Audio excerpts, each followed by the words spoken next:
Olá, meu nome é João Ricardo. E o meu nome é Alice Laíla. E este é o episódio número 92 do podcast da DCC. Essa semana teremos novamente 7 blocos. Lembrando que vamos deixar todos os links das notícias no site da Proce, que você pode acessar a partir da descrição deste episódio. Então vem conosco para muita notícia e informação.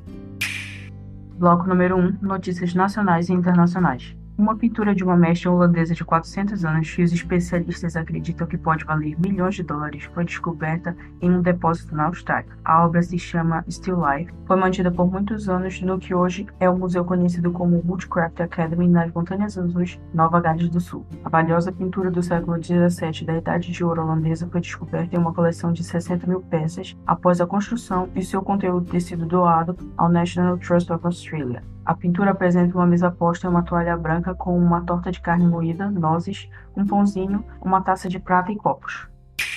Motivo de fim do oásis, a guitarra vermelha de Noel Gallagher vai a leilão. Em 2009, antes de um show em Paris, uma confusão com os irmãos Gallagher no camarim resultou na quebra da guitarra de Noel e daí veio a notícia do término do grupo. Aparentemente foi a gota d'água para o fim do grupo. Restaurada, a guitarra da discórdia vai a leilão no próximo dia 17, na capital francesa, junto com outros itens raros ligados ao rock. O lance inicial é de 150 mil euros, mas os organizadores estimam que ela vale até 500 mil.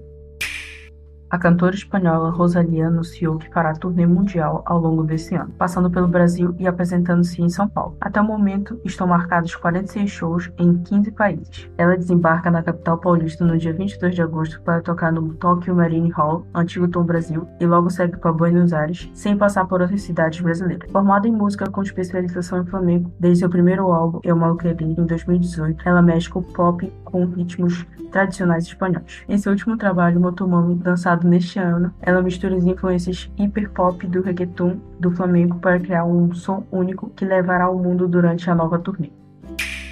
Escalados como a atração principal do Rock in Rio, Iron Maiden e Coldplay anunciaram ontem separadamente outros shows pelo Brasil. Os veteranos do metal inglês tocam em Curitiba, Ribeirão Preto, São Paulo nos dias 27 e 30 de agosto e no dia 4 de setembro.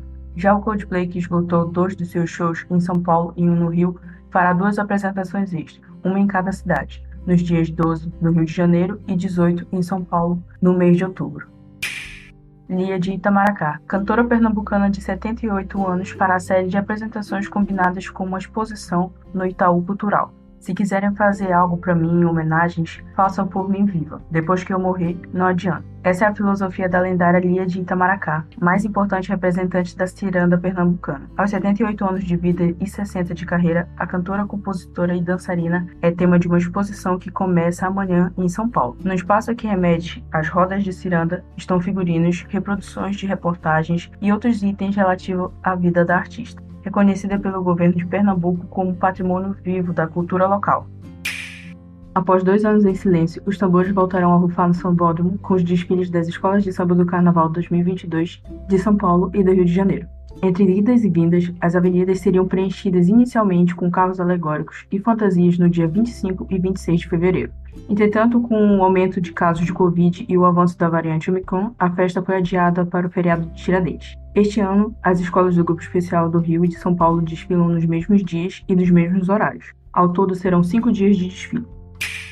O cantor Fagner lançará em maio um disco de músicas inéditas escritas por ele e por Belchior na época da ditadura que acabaram sendo retidas pelo Departamento de Ordem Política e Social, o DOPS. O álbum será lançado pela gravadora Universal e conta com músicas novas e participações especiais como a de Ivete Sangalo e Frejá. Todas as músicas foram encontradas no Arquivo Nacional pelo jornalista e pesquisador musical Renato Vieira. As canções foram enviadas entre 1971 e 1978 para divisões de censura de diversões públicas, órgão na época da ditadura responsável por analisar as produções artísticas. Fagner contou que após as músicas terem sido encontradas, recebeu uma mensagem do seu amigo Marcelo Frois em meados de agosto de 2021, perguntando se ele teria interesse em regravar as canções de Belchior. Cinemateca Brasileira reabre ao público no dia 13 de maio. Uma mostra dedicada a José Mujica Martins, o Zé do Caixão, reabre a Cinemateca Brasileira com sessões abertas ao público no dia 13, 14 e 15 de maio. Já de 25 a 28 de maio, a Cinemateca Brasileira volta a expor a Semana e Prêmio ABC 2022, evento anual promovido desde 2002. A programação do evento, que este ano volta a ser presencial, vai contar com diversas mesas de debates, com as tradicionais voltadas à direção de fotografia, educação, som, direção de artes e montagem, além do retorno da exposição de equipamentos e serviços. O ex-secretário de Fomento e Incentivo à Cultura, André Porciúncula, fez um discurso em uma convenção de um grupo pró-armas, no qual recomendou que os participantes usassem 1,2 bilhão de recursos da Lei Rouanet para produzir conteúdos a favor da política armamentista. Um vídeo revelado pela agência pública mostra Porciúncula discursando na convenção no dia 28 de março. Ele argumenta que os projetos culturais sobre armas são necessários para trazer a pauta para dentro de um discurso de imaginário. Porciúncula defende filmes, podcasts, webséries que exaltem a importância do armamento para a liberdade humana. A Lei Rouanet, criada para facilitar a captação de recursos para projetos culturais, é um dos alvos de preferência das críticas do governo Bolsonaro e de seus apoiadores. Pelo menos um projeto, o livro Armas e Defesa, a História das Armas no Brasil, foi aprovado para captar recursos via Lei Rouanet. Biquíni oficializa a exclusão do Cavadão do nome da banda, enquanto prepara álbum com Paul House. A rigor, o grupo carioca Biquíni Cavadão já tinha excluído o Cavadão do nome das capas de álbuns recentes como O Ilustre Guerreiro de 2018 e Através dos Tempos de 2021, além de se apresentar somente com biquíni nas artes dos singles editados ao longo do ano passado. Mas a partir deste mês de abril de 2022, a abreviação do nome da banda passa a ser oficial. Maestro que regeu Sinfonia de Buzinas contra a ditadura faz ópera sobre Leopoldina. Uma ópera tendo como baritono José Bonifácio, de soprano a Imperatriz Leopoldina, e contando com a orquestra com cavaquinhos e um batalhão de percussionistas. Esse é o projeto que o maestro Jorge Antunes, pioneiro da música eletroacústica brasileira dos anos 1960, prepara para a comemoração este ano do bicentenário da independência. Leopoldina, nome da obra, feita em parceria com o libretista Gerson Vale, pretende contar a separação do Brasil de Portugal pela ótica da princesa austríaca, que seria a nossa primeira imperatriz. Vários teatros já manifestaram interesse em receber a ópera, mas as dimensões de sua concepção exigem que todas as restrições impostas pela Covid-19 já tenham sido levantadas. Na última notícia deste bloco, Angeli se aposenta das charges após afasia e encerra uma era dos quadrinhos. Nas últimas 5 décadas, Angeli fez o Brasil rir, se chocar um pouco e principalmente pensar por meio de charges e quadrinhos de personagens como Bob Cuspe, Rei Barbosa, 68 e tantos outros. Com 65 anos, ele não se deixou dobrar pela ditadura, nem por todas as crises que vieram depois, mas acabou vergado pela saúde. O artista anunciou o fim de sua carreira por conta da afasia, a mesma condição neurológica que provocou a aposentadoria precoce do ator Bruce Willis. A Folha informou que tem material inédito de Angeli para publicação até 2023. Algum consolo para os fãs de seu traço e sua ironia.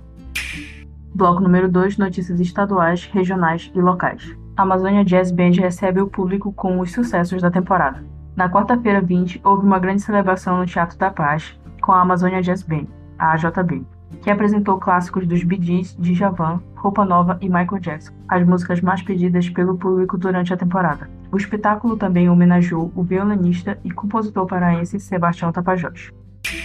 Com o tema Ar que Respiramos, Vozes pela Amazônia, o 21º Festival de Ópera do Teatro da Paz traz uma proposta desafiadora: a realização de um ecofestival engajado com a defesa do meio ambiente e da sustentabilidade. E como parte da programação, o Governo do Pará, por meio da Secretaria de Estado de Cultura, Secult, e o Teatro da Paz, organizou a exposição Árvores que se Tocam, baseada no espetáculo de mesmo nome, que estreou em 2019. A apresentação reuniu percussão, canto e dança e foi marcada pela mistura de instrumentos populares e eruditos, como carimbó, maracas, cachixes, marimbas, xilofones e tímpanos, com a incursão de recursos tecnológicos. Assinado o decreto que cria Parque Natural Municipal da Rocha Negra, em Santarém. Um decreto assinado pelo prefeito Nélio Aguiar na quarta-feira, 18, criou o Parque Natural Municipal da Rocha Negra, localizado no bairro do Cambuquira, próximo à rodovia BR-163, em Santarém, oeste do Pará. O novo parque possui 359 hectares com diversos atrativos naturais, dentre eles a queda d'água da Rocha Negra. O próximo passo agora é a criação da Unidade de Conservação de Natureza Municipal, em que a Comissão de Estudos Técnicos de Visibilidade está estudando a área do parque. Secretaria de Cultura de Juruti promove exposição de artesanato indígena. A Secretaria Municipal de Cultura, Desporto e Turismo, SECDET, promoveu nesta terça-feira a exposição de artesanato Sataré em Juruti, oeste do Pará. Foram programadas exposições, vendas de artesanato e arrecadações de alimentos não perecíveis em homenagem ao Dia do Índio. De acordo com a assessoria da Prefeitura de Juruti, o evento foi desenvolvido com antecedência para divulgar e fortalecer a cultura indígena na região, a fim de oportunizar a socialização de aspectos da religiosidade, música, dança, artesanato e do cotidiano da cultura indígena. A Secretaria Municipal de Educação, a SEMED de Santarém, oeste do Pará, realiza até o dia 23 de abril a Semana dos Povos Indígenas com o tema Nossa Cultura é para nós o que o rio é para o peixe, com o objetivo de fortalecer o real significado dos povos indígenas na construção e influência na história da região. A programação organizada pela Assessoria de Ensino, em conjunto com a Divisão de Educação Escolar Indígena, destaca a importância de salvaguardar aspectos, ritmos e criações deixados pelas diversas etnias indígenas presentes na região na formação cultural.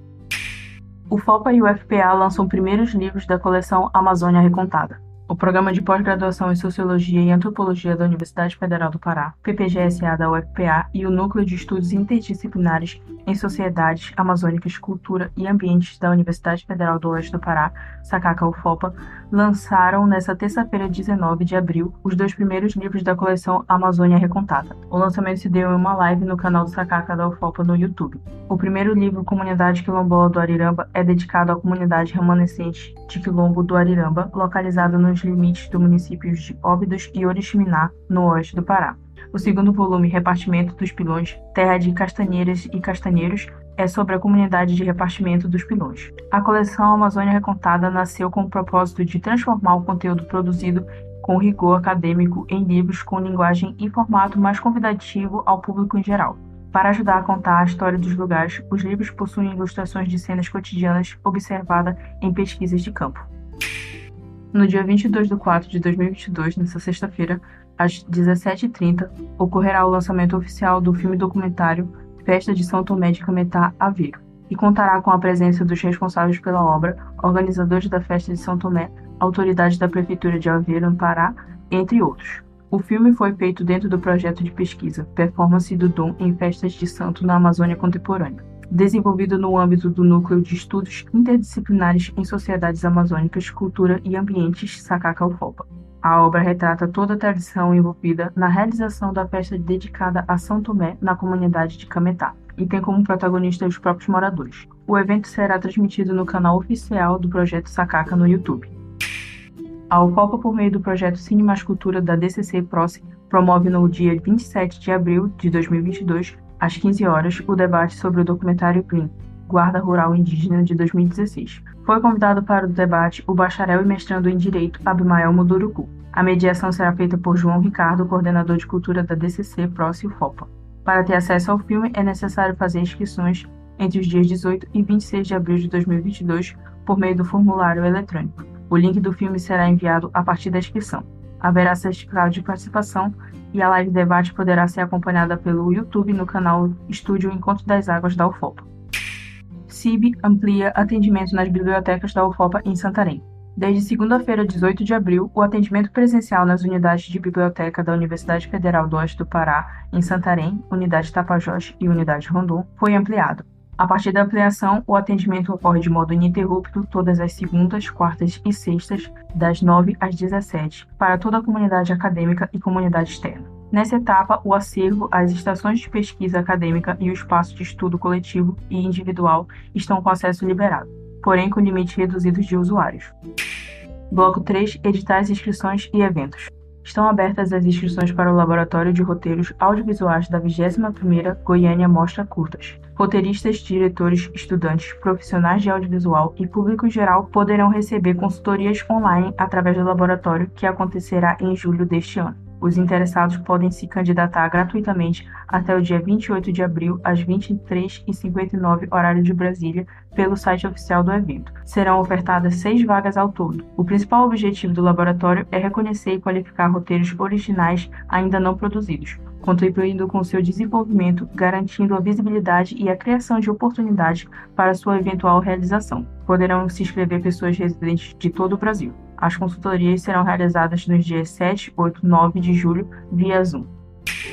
FECITBA realiza oficinas para formar orientadores de iniciação científica para a educação básica. Desde março até outubro de 2022, está ocorrendo em municípios do Baixo Amazonas as oficinas de formação de orientação e iniciação científica para a educação básica. O Centro Pedagógico de Apoio ao Desenvolvimento Científico, CPADC, do Instituto de Ciência da Educação, o ICED, por meio da coordenação de projeto de extensão da Quinta-feira de Ciências e Tecnologias Educacionais da Mesorregião do Baixo Amazonas, Pará, o FECITBA é responsável pelo edital que abriu 330 vagas e conseguiu inscrição de 290 professores, gestores e coordenadores pedagógicos de Santarém, Alenquer, Monte Alegre, Oriximiná, Mogi dos Campos, Placas e Prainha. As oficinas estão sendo ofertadas com apoio da divulgação pelas Secretarias de Educação e URI do Baixo Amazonas e pelos campos da UFOPA dos mesmos municípios. Edital Amor Nímio. Coletâneas de poemas de amor e ódio. A seleção de poemas é aberta a todos os interessados e dará porcentagem de lucro líquido em vendas e vantagens complementares para os primeiros colocados, exemplares e possíveis publicações solo. Todo sentimento de amor é exagerado, demasiado, abundante, ou seja, nímio. Os poemas enviados devem versar sobre amor, não importa como o tema seja abordado. As obras podem exaltar, desprezar, impossibilitar, acalmar, sofrer ou o que for, desde que o sujeito seja o sentimento do amor. Prazo até dia 15 de maio de 2022. A Academia de Letras de Toledo promove o 6º concurso de Haikai de Toledo, Kenzo Takemori, aberto ao público em geral, com o objetivo de divulgar o Haikai. O homenageado Kenzo Takemori foi o primeiro japonês a fixar residência em Toledo com a família em 9 de julho de 1957. Categorias estudante, estadual e geral. Prazo até o dia 15 de julho de 2022 e a organização é a Academia de Letras de Toledo e a revista Figos. 20º Concurso Literário Mansueto Bernardi. Aberto a todos os interessados, o concurso literário Mansueto Bernardi, desde sua primeira edição em 1994, tem como objetivo revelar obras inéditas de autores, independente de terem ou não vínculo com o município de Verganópolis. Em 2022, na sua 20ª edição, o concurso abrangerá a modalidade conto com o tema Contos da Vila Bernardi, sendo dividido em 4 categorias: infantil, juvenil, adulta e maturidade. Características como originalidade, correção linguística e criatividade são os critérios que os jurados com renome literário irão analisar. A premiação é em dinheiro e o prazo até dia 12 de agosto de 2022. Vamos agora para o 4º bloco com cinema, TV, streaming e agenda cultural. Filme com participação de Celine Dion ganha data de estreia. O filme It's All Coming Back to Me, que leva o título de um dos maiores sucessos musicais de Celine Dion, ganhou data de estreia e repercussão no mundo todo. O longa chega aos cinemas no dia 10 de fevereiro de 2023 e terá a participação de Celine como ela mesma, embora a história não seja uma cinebiografia da cantora de 54 anos. A produção é um remake do filme alemão SMS for Dick, ou Text for You, de 2016, e terá a atriz Priyanka Chopra Jones e o escocês Sam Heughan como protagonistas. O filme Animais Fantásticos, Os Segredos de Dumbledore, da franquia Harry Potter, liderou a bilheteria americana em seu primeiro final de semana, com 43 milhões de dólares. Apesar de ocupar o topo, o filme marca a pior estreia de um filme do universo de J.K. Rowling nos Estados Unidos, como aponta a revista Variety. O segundo filme live action do Sonic perdeu o primeiro lugar, mas se manteve bem. Em sua segunda semana em cartaz, Sonic 2, o filme, arrecadou 30 milhões de dólares. Ainda sobre Sonic, Sega anuncia a data de lançamento da coletânea de clássicos remasterizados Sonic Origins. Com o sucesso da franquia Sonic nos cinemas e a constante vibe de nostalgia da indústria dos games, a Sega anunciou a data de lançamento de Sonic Origins, coletânea de clássicos remasterizados de jogos do Ouriço Azul. O lançamento trará para o PC e consoles atuais os clássicos games da franquia Sonic, em versões remasterizadas e com novidades. Com lançamento apenas digital, marcado para o dia 23 de junho, Sonic Origins trará novos recursos aos tradicionais games e também cenas inéditas em animação, que teve trechos divulgados no novo trailer da coletânea. O Senhor dos Anéis, Os Anéis de Poder, divulga novas fotos de personagens. Primeira série do universo de O Senhor dos Anéis, Os Anéis de Poder revelou imagens de mais 2 personagens na terça-feira, dia 19. Nas imagens vemos Theo e Browen. A Amazon fechou o contrato em 2017 para adaptar a história de J.R.R. Tolkien para a televisão. O acordo diz que a empresa pode contar histórias da Segunda Era da Terra-média, incluindo momentos como a Ascensão de Sauron e a Forja dos Anéis de Poder. A série tem estreia prevista para 2 de setembro de 2022. Teaser de Thor, Amor e Trovão é o quinto mais visto da Marvel nas primeiras 24 horas. Como um dos filmes mais aguardados de 2022, Thor, Amor e Trovão já chegou com tudo, e até o seu teaser trailer foi grandioso, tornando-se o quinto trailer mais visto da Marvel nas suas primeiras 24 horas. Lançado oficialmente na manhã de terça-feira, dia 19, o teaser trailer do quarto filme da franquia Thor, que dá continuidade à fase 4 do universo cinematográfico Marvel, mostra Thor Odinson tentando voltar à forma após o Mjolnir rejeitá-lo, tirando assim seus poderes. No trailer, o destaque fica para Jane Foster, que assume o manto de Thor e porta o Mjolnir. Nosso Lar 2, Os Mensageiros. Filme espírita baseado no livro de Chico Xavier vai ganhar sequência. Baseado no livro Os Mensageiros, psicografia de Chico Xavier pelo espírito André Luiz, o longa Nosso Lar 2, Os Mensageiros, entra em filmagens no Rio de Janeiro na próxima semana. Com direção e roteiro de Wagner de Assis, o filme retoma a saga que levou mais de 4 milhões de pessoas aos cinemas em 2010, com a primeira parte da franquia. O advogado de Alec Baldwin informou ontem que a polícia do Novo México inocentou o ator de 64 anos no caso do tiro acidental que matou a diretora de fotografia Alina Hutchins no set de filmagem de Rust, em outubro do ano passado. Baldwin disparou uma arma que deveria ter balas de festim, mas estava carregada com munição de verdade. Segundo o advogado, a investigação concluiu que Baldwin não tinha responsabilidade pelo material cenográfico, incluindo a arma. Já a produtora de Rust foi multada em $137 mil por negligência. Uma semana após estrear em 188 cinemas do país, o filme Medida Provisória de Lázaro Ramos deu um salto e já está em exibição em 330 salas, feito comemorado no Instagram pelo cineasta. A expansão se deve tanto ao sucesso do filme, visto por mais de 100 mil pessoas nos primeiros 7 dias, quanto por um movimento capitaneado por Thaís Araújo, mulher de Ramos e estrela da produção. Na trama, um governo autoritário decreta via medida provisória o banimento para a África de todos os afrodescendentes no Brasil. Vamos agora para as estreias do cinema da semana. Chegou aos cinemas Flea, Nenhum Lugar para Chamar de Lar, uma animação para adultos que conta a história de um refugiado afegão na Dinamarca. A obra é do dinamarquês Jonas Porre Rasmussen. Para as crianças, o destaque é o brasileiro Detetives do Prédio Azul 3, Uma Aventura no Fim do Mundo, nova trama do trio de detetives mirins. E quem quiser 110 minutos de delicioso escapismo pode acompanhar Sandra Bullock na comédia de aventura Cidade Perdida. Também temos o filme A Noite do Triunfo, onde um ator com dificuldades financeiras decide entrar em uma oficina de teatro em uma prisão. E por último, E Nunca Fomos Tão Modernos, filme brasileiro, onde tentando salvar o casamento, Marina decide usar o melhor amigo para provocar ciúmes no marido, mas nada sai como planejado. Chegamos agora ao nosso momento reflexão. A nossa reflexão de hoje é denominada Investimento em Cultura impacta 60 setores da economia. Dinheiro da Lei Rouanet não fica na mão de um artista, explica a advogada. Esta é uma matéria do G1 e vamos deixar o link na descrição do episódio no site da PROS.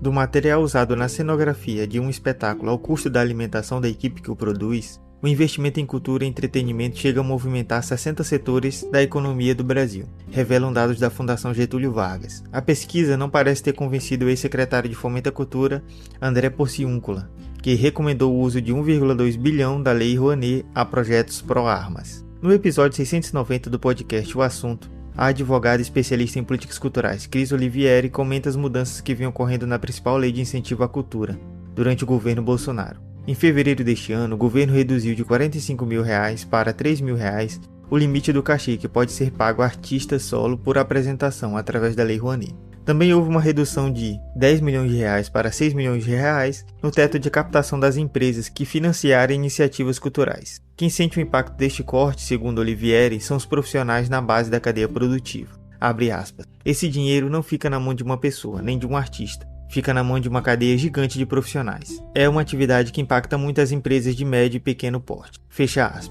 A advogada também explicou os efeitos de centralizar as decisões sobre o financiamento dos projetos, que na atual gestão deixaram de contar com o parecer da Comissão Nacional de Incentivo à Cultura, CENIC, formada por representantes da sociedade civil. Abre aspas, independente do governo e da ideologia, colocar nas mãos de um único ser humano a decisão sobre toda a produção cultural financiada no país é muito poder para uma só pessoa. É esperar demais que qualquer ser humano tenha essa isenção e objetividade na escolha, fecha aspas. Para uma melhor reflexão e discussão sobre o assunto, recomendamos o episódio 690 do podcast O Assunto, com Renata Lopretti. O podcast está disponível nas principais plataformas de áudio, mas também pode ser acessado a partir do link deste momento reflexão. Eu mesmo já ouvi o podcast e o debate está realmente excelente. Passamos agora para o nosso sexto bloco com o Momento Poesia. A poesia de hoje é intitulada Aninha e Suas Pedras, e é de autoria de Cora Coralina. Não te deixes destruir. ajuntando novas pedras e construindo novos poemas. Recria a tua vida, sempre, sempre. Remove pedras e plantas roseiras e faz doces. Recomeça.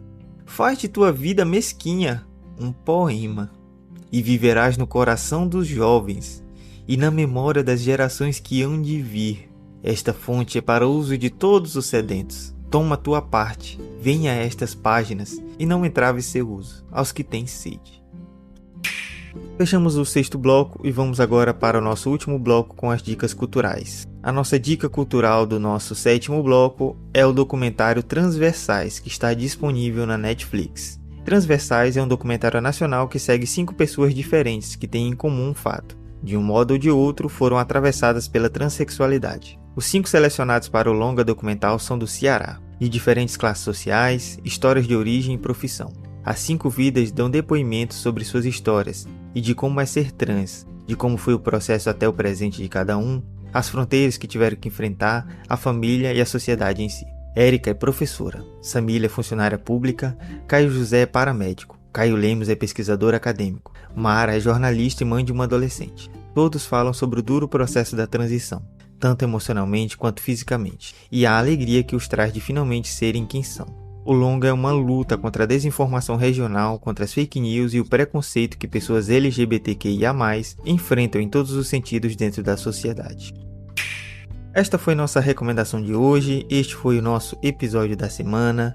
Espero que estejam todos e todas bem e com saúde, assim como seus familiares. Deixamos novamente aqui aberto o espaço para vocês poderem mandar suas críticas, sugestões, reflexões. O nosso e-mail é cultura.fopa@gmail.com. Então é isso, eu agradeço que tenham ouvido até aqui. Tchau, tchau.